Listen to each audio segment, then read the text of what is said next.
Hello students, welcome to my history channel. आपका फिर से स्वागत है मेरे हिस्ट्री के चैनल हिस्ट्री हब में। हम आज डिस्कस कर रहे हैं यूपी जीआईसी के एग्ज़ाम की आंसर कीज़। मैंने पिछले 20 क्वेश्चन जो जीएस में पूछे गए थे उसकी आंसर की पिछले भाग में डाल दी है, तो यदि आपने वो ना देखी तो उसको आप देख सकते हैं। मेरे इस चैनल को लाइक करके सब्सक्राइब कर लें, जिससे आपको आने वाले वीडियोज़ के नोटिफिकेशन भी मिलते रहें।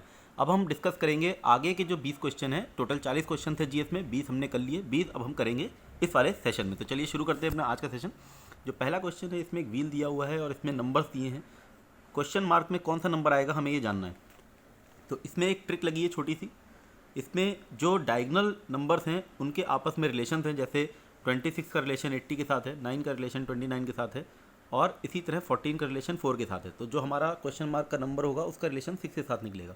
अब ये रिलेशन कुछ इस तरह से है कि 9 × 3 + 2 = 29, 26 × 3 + 2 = 80, 4 × 3 + 2 = 14। तो जो हमारा आंसर होगा वो हो जाएगा 6 × 3 + 2 यानी कि 20, ऑप्शन सी।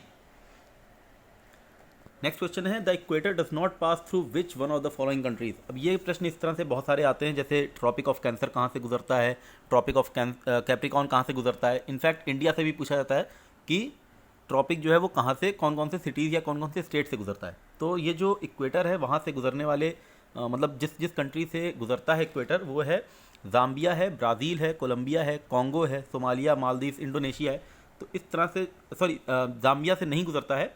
जो गुजरने वाली कंट्रीज हैं वो हैं Kenya, Colombo, Brazil, Congo, Somalia and Maldives, Indonesia, तो गैबन। और इसका आंसर हो जाएगा इस तरह से ज़ाम्बिया। 23rd क्वेश्चन है, ये थोड़ा सा डिफ़िकल्ट है कि हर एक स्टेट में आपको इतना याद तो नहीं रह सकता कि कितनी होंगी आपकी राज्यसभा की सीट्स, लेकिन ये इसलिए पूछा गया है क्योंकि ये बहुत ही ज़्यादा एकदम वर्तमान का क्वेश्चन है, करंट से रिलेटेड है। असम में इसमें 6 दिखाई हैं, जो कि अब बढ़ के 7 हो गई हैं। बाकी सारी इसमें जो दिखाई गई हैं उतनी ही हैं। छत्तीसगढ़ में 5 हैं, हिमाचल प्रदेश में 3 और उत्तर प्रदेश में 31। तो इसका राइट आंसर हो जाएगा, क्योंकि पूछा है कौन सा सही सुमिलित नहीं है, करेक्ट मैच नहीं है, तो असम। 24th क्वेश्चन है, which of the following is not a major industry in Uttar Pradesh. Cement, textile, sugar and automobile. तो सीमेंट की भी आपको फैक्ट्रीज मिल जाती हैं जब हम जाते हैं मिर्ज़ापुर साइड में, शुगर की हैं ही है कानपुर, एंड टेक्सटाइल तो बहुत ज़्यादा फेमस है। तो यहाँ पे केवल ऑटोमोबाइल है जो हमारा उत्तर प्रदेश में मेजर इंडस्ट्री नहीं है। 25th क्वेश्चन है, भारत निर्माण योजना से रिलेटेड है। भारत निर्माण योजना में विच of the following is not a component of Bharat निर्माण योजना। इनमें से कौन सा भारत निर्माण योजना का कॉम्पोनेंट नहीं है। तो इसका आंसर दोस्तों बताने से पहले मैं आपको बता दूं निर्माण योजना में क्या क्या किया गया है। तो इसमें मोस्टली इंफ्रास्ट्रक्चर को डेवलप करने की, जो रूरल इंफ्रास्ट्रक्चर है, यानी कि जो गांव का जो इंफ्रास्ट्रक्चर है, जिसमें सड़कें बनाई गई, रोड्स, हाउसिंग, वाटर सप्लाई दिया गया, टेलीकम्युनिकेशन, इलेक्ट्रिसिटी, इन सब के ऊपर काम किया गया है। तो इसमें जो हमारा नहीं है वो है रूरल इंडस्ट्रीज़ इसका पार्ट नहीं है। रोड्स हैं, इलेक्ट्रिफिकेशन है एंड ड्रिंकिंग वाटर सप्लाई है। Which district of Uttar Pradesh was called Shiraz e Hind due to educational centre in medieval period. अब ये जो बात कर रहा है, ये कर रहा है सल्तनत पीरियड की समय की बात है, जिस समय लोधी वंश का यहाँ पे शासन होता है। और ये जौनपुर की बात कर रहे हैं, जिसको शिराज ए हिंद बोला गया है। और यहाँ पे शर्की वंश का यहाँ पे शासन है। मैंने इसको सल्तनत काल में पढ़ाया था, आप उस लेक्चर को भी देख सकते हैं, इसका लिंक मैं ऊपर डाल दूंगा। 27वां प्रश्न है, एकदम अभी करंट, मैंने कुछ दिन पहले ही इसके ऊपर लेक्चर लिया था, टेम्पल्स आर्किटेक्चर जब मैंने पढ़ाया था। गुप्ता पीरियड के टेम्पल्स पूछे गए हैं जो उत्तर प्रदेश में हैं। अब इसमें बहुत सारे नाम दिए हैं, इसमें से केवल एक ही उत्तर प्रदेश में है, जो कि दशावतार टेम्पल है देवगढ़ का, जिसमें हमको पहली बार शिखर भी देखने को मिलता है। इसके बारे में मैंने बहुत ज़्यादा चर्चा की थी कि इसके किस तरह से द्वार पे आपको मकर वाहिनी और कुरमन वाहिनी नदियों का भी अंकन मिलता है। 28वां प्रश्न है, how long legislative council in Uttar Pradesh can detain a finance bill. तो finance bill can be detained up to 14 days only. 29th, mutual funds are regulated in India by SEBI, मतलब SEBI, जिसका फुल फॉर्म अगर देखें तो होता है securities and exchange board of India. 30th प्रश्न है, प्रधानमंत्री फसल बीमा योजना, ये 2016 में शुरू हुई थी। 31st क्वेश्चन है, ये थर्मल पावर और स्टेट, कौन सा थर्मल पावर किस स्टेट में है उसके ऊपर है। तो इसको मैं थोड़ा सा बता देता हूँ आपको। जो बाढ़ है ये बिहार के पटना ज़िले में है बाढ़, और जो लारा है ये भी छत्तीसगढ़ के रायगढ़ ज़िले में है। और थर्ड जो दिया है कुडकी, ये भी कर्नाटक के बीजापुर ज़िले में है। जी हाँ, बीजापुर वही ज़िला है जहाँ पे आपका गोल गुम्बज भी पाया जाता है। तो जो गदारवरा है, ये गदरवरा जो है ये आंध्र प्रदेश में नहीं है, ये है एमपी में नरसिंहपुर में। तो इसका आंसर हो जाएगा हमारा, क्योंकि पूछा कौन सा सही सम्मिलित नहीं है, तो आंसर हो जाएगा D. Planting of succeeding crop before harvest of the standing crop is known as relay cropping है। मतलब जिस तरह से आप देखते हैं रिले दौड़ से आप इसका अंदाज़ा भी लगा सकते हैं। थोड़ा सा अगर आपको नहीं भी आ रहा है तो यहाँ से आप थोड़ा सा अगर अपना दिमाग चलाएं, थोड़ा सा खुराफाती वाला दिमाग लगाएंगे तो इसमें समझ में आ जाए। जैसे आप रिले देखते होंगे, रिले रेस कैसे होती है, एक बंदा जो दौड़ रहा होता है वो ख़त्म भी नहीं कर पाता जब दूसरा बंदा जस्ट उसको आगे आगे दौड़ता है जिससे वो बैटन ले सके। तो उसी तरह से एक क्रॉप ख़त्म नहीं हो पाई और दूसरी शुरू हो गई है। 33rd क्वेश्चन है, how many banks were find by RBI. अब ये आपको डिफिकल्ट लग रहा होगा, लेकिन क्योंकि ये करंट का क्वेश्चन है, देखिए जुलाई 2021 का है और इसको काफ़ी न्यूज़ में भी आया था। अगर आप हिंदू पेपर पढ़ते होंगे तो उसमें आर्टिकल निकला था इसके ऊपर बाकायदा पूरा, और ये 14 बैंक्स को उन्होंने फ़ाइन किया था आरबीआई ने। इसलिए इस तरह के जितने भी एग्ज़ाम्स हैं उसमें करंट अफेयर से जुड़ने के लिए मैं रिकमेंड करूँगा कि आप हिंदू पेपर पढ़ें और कोशिश करें कि जब एग्ज़ाम है उससे 6 महीने पहले तक के तो ज़रूर पढ़ लें। Which Mauryan king has been mentioned by Bana Bhatta इन हर्षचरित। हर्षचरित लिखी है बाण भट्ट ने, जो कि जो राजा हर्षवर्धन थे उनके ऊपर लिखी गई है, लेकिन इसमें मौर्यन किंग का भी जिक्र किया है। जो आखिरी मौर्यन किंग थे बृहद्रथ, जिसको बाण भट्ट ने बोला है प्रतिज्ञा दुर्बल, तो ये उसकी उपाधि एक तरह से बोली है, या आप कह सकते हो कि उसका अपमान किया है बृहद्रथ का, क्योंकि वो लास्ट मौर्यन किंग थे, वीक थे, तो बाण भट्ट ने उसको बृहद्रथ के लिए बोला है, तो ऑप्शन बी। 35th क्वेश्चन है, पूछा है कौन सी इसमें से हड़प्पन साइट उत्तर प्रदेश में नहीं है। हुलास, देसलपुर, आलमगीरपुर और मंडी। तो आलमगीरपुर बहुत ही फेमस साइट है उत्तर प्रदेश की। इसमें से जो देसलपुर है ये गुजरात की है, तो इसका आंसर हो जाएगा B, Desalpur.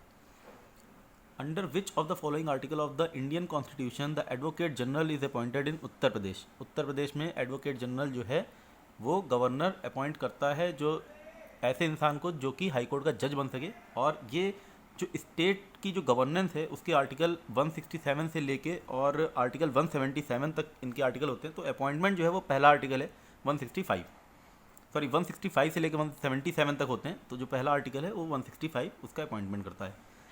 Which of the following committee was constituted for suggesting improvement in customer services for banks. Banks की कस्टमर सर्विसेज के लिए कौन सी कमिटी का गठन किया गया था। इसमें से जो जितनी कमिटीज़ हैं इसमें मैं आपको बता दूं, जो हमारी राजा चेलिया कमेटी है, ये राजा चेलिया कमेटी किसके ऊपर गठित की गई थी, ये की गई थी टैक्स रिफॉर्म्स के ऊपर। और तलवार कमेटी और गोईपोरिया कमेटी जो है ये की गई हैं, इसमें तलवार कमेटी खैर नहीं दिया हुआ है, तो तलवार कमेटी थी वो इम्प्रूवमेंट नहीं कर रही थी, बट वो कस्टमर सर्विसेज के लिए ही अपॉइंट हुई थी 1975 में। और उसके बाद गोईपोरिया कमेटी अपॉइंट हुई है 1990s में। तो ये गोईपोरिया कमेटी हुई है आपकी कस्टमर सर्विसेज के लिए, और राजा चेलिया मैंने बता दिया आपको टैक्स रिफॉर्म्स के लिए थी। इसके बाद चक्रवर्ती कमेटी जो है जिसमें पूछी गई है, ये मॉनेटरी सिस्टम को इम्प्रूव करने के लिए इसका गठन किया गया था। वर्मा कमेटी में बताना भूल गया आपको, वर्मा कमेटी जो है ये भी एक, जब दिल्ली में गैंगरेप हुए थे 2012 में, उसके बाद इस कमेटी का गठन किया गया है। 30th क्वेश्चन है, who is the chairperson of GST council. GST council का चेयरपर्सन कौन होता है, आपको पता होगा, पहले अरुण जेटली थे। फाइनेंस मिनिस्टर को हमेशा जीएसटी काउंसिल का चेयरपर्सन बनाया जाता है। 39th क्वेश्चन है, which of the following scheduled tribe in Uttar Pradesh is not found in Varanasi district. तो इसमें इस क्वेश्चन को मैं आपको सजेस्ट करूंगा, एलिमिनेशन मेथड से आप कर सकते थे, बहुत ईजी है। गोंड और चेरो डिस्ट्रिक्ट, आप चेरो जो ट्राइब है आपको पता है अच्छे से कि बनारस के आसपास ही रहती हैं। इसमें थोड़ा सा डाउट हो सकता था खारवार और सहरिया, लेकिन जो सहरिया है ये आपको मिलती है एमपी में। अगर हम मोराना साइड जाएं, मोराना है और ग्वालियर साइड है, वहाँ पे हमको ये मिलती है, मोराना, ग्वालियर, दतिया है, शिवपुरी है, यहाँ पे हमको एमपी में मिलती है सहरिया। तो इसका आंसर हो जाएगा, क्योंकि पूछा कौन सी नहीं है, तो सहरिया।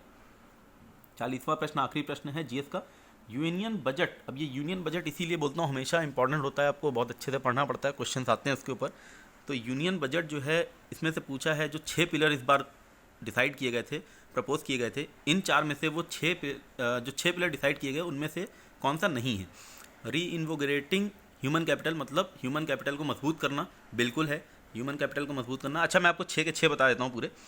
सबसे पहला उसमें हेल्थ एंड वेलबींग था, जो कि आपके डी ऑप्शन में दिया है, तो वो नहीं हो सकता आंसर हमारा। दूसरा था हमारा physical and financial capital and infrastructure, तो फिजिकल और फाइनेंशियल कैपिटल एंड इंफ्रास्ट्रक्चर था। थर्ड था हमारा inclusive development for aspirational India, वो इसमें दिया नहीं है। फोर्थ था हमारा री इनविगोरेटिंग ह्यूमन कैपिटल, यानी कि आपके ह्यूमन कैपिटल को मजबूत करना, वो ऑप्शन में दिया तो वो भी आंसर नहीं हो सकता। इसके बाद आपका आ जाएगा ह्यूमन कैपिटल, इसके बाद आ जाएगा इनोवेशन एंड R&D, तो वो भी इसमें दिया है तो वो भी नहीं हो सकता। तो इसमें बच गया हमारा स्ट्रेंथनिंग विलेज इकोनॉमी।